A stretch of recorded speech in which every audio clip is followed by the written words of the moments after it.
Welcome and thank you for joining me. I'm Gerry Oginski, a New York medical malpractice and personal injury trial lawyer practicing law here in the state of New York. Today's topic is about some solutions that I've been able to accomplish for past clients. Let me give you an example. A young woman, 27 years old, came to me after telling me that her doctor performed a hysterectomy, which is a surgical procedure to remove her uterus so that she could no longer have children, and did that knowing that she did not need the hysterectomy. A thorough investigation revealed that this doctor performed a hysterectomy because he was convinced that this patient had cancerous cells in her cervix and also in her uterus. The problem was this doctor utilized information he obtained from a pap smear. It turns out that the pap smear should have triggered another test that he should have performed, known as a cone biopsy.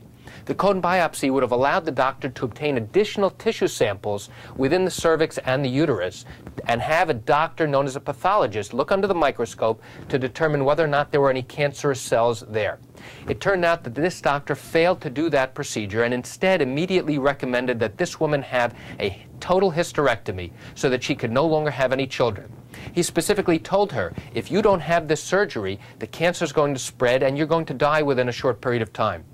The problem was that after the surgery, the doctor who looks at the tissue samples under the microscope, the pathologist, determined that there was absolutely no cancerous cells anywhere in the tissue samples that were submitted.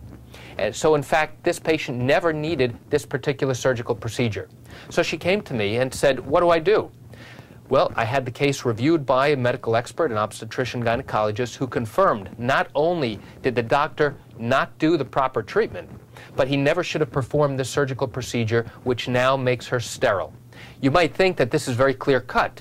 Well, during the course of this litigation, the defense refused to acknowledge that the defense was in any way responsible for what happened to this young woman.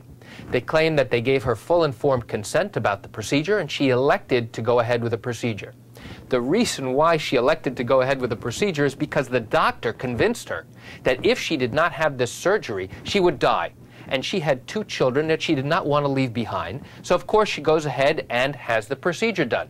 This case proceeded to trial in the Supreme Court of the state of New York in Bronx County, and even during the course of the trial, the defense refused to acknowledge that they did anything wrong.